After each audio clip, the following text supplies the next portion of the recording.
Thank you, ECOT. Thank you, Ohio, for your balmy 70-degree promise that you gave me of coming. Thank you, Bill, for sharing your story and your vision. Thank you for loving Bethany enough to carry forward your mission long after her passing. Give it up for this father.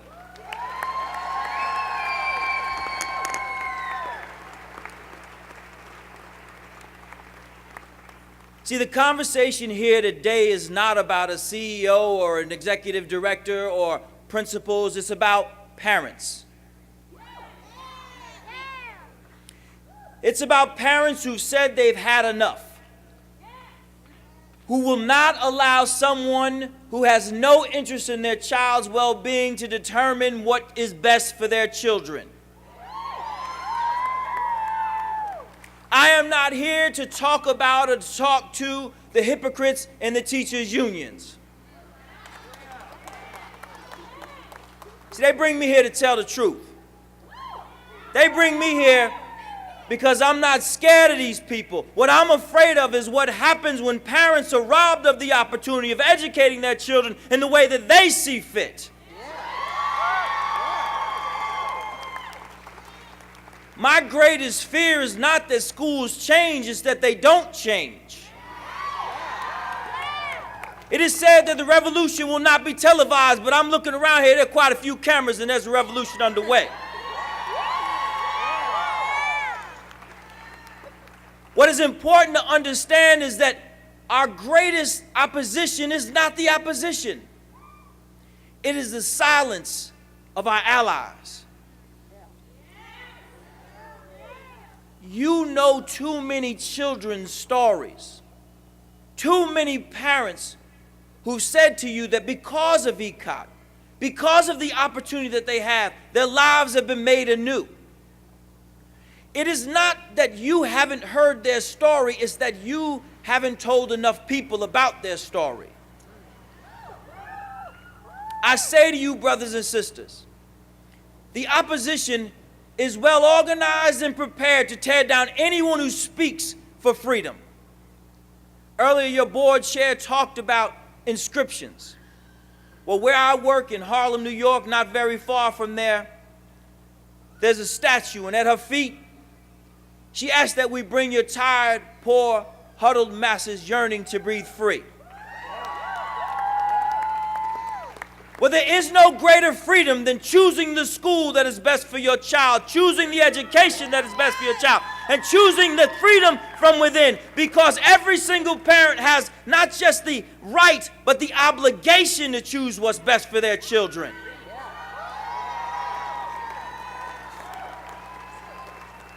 ECOT is an organization like any other. Could it get better? Of course. But as I stand here on the State House steps, I dare not hold people accountable for not being perfect.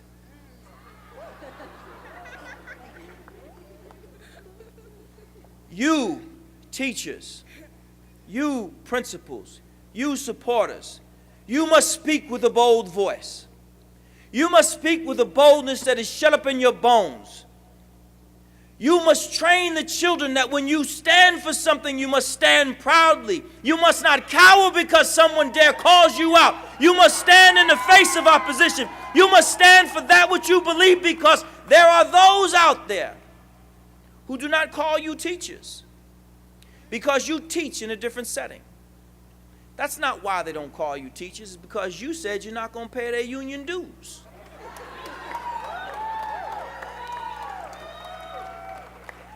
If y'all cut them off a little piece, you be teachers again. But I need you to stand for the children who you know your lives are impacting. I need you to stand for the parents who've cried upwards to the night. Because just like Tyler, who I met earlier, who said that because of ECOT, he does not have to endure bullying anymore.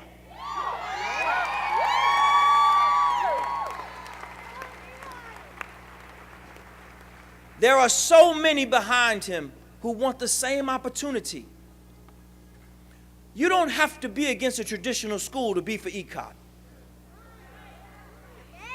Nor do they have to be against ECOT to be for traditional schools.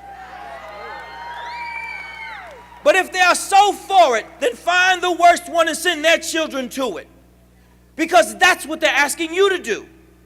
They're asking you by some bizarre twist of fate, because of a zip code that is somehow assigned to a particular neighborhood, that way is the only way that a child will receive an education.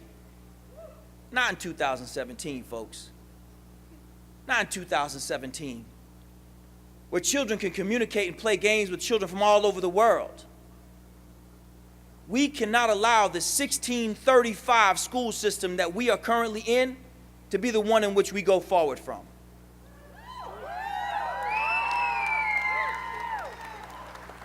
And so I say to you today, as these children stand behind me, teachers, principals, and friends, be the change that these children need to see.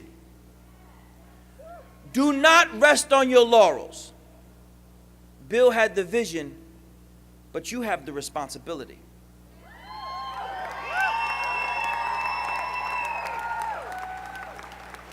And so I implore, do not let another day go by with your voice being silent. Raise your voice at every single juncture, every single cookout, every single conversation. Anytime somebody tries to throw your organization under the bus, you pull it out. You make sure they understand that they're real children, real teachers, real people who are committed to the children of this great state. And let it be known that the revolution is televised.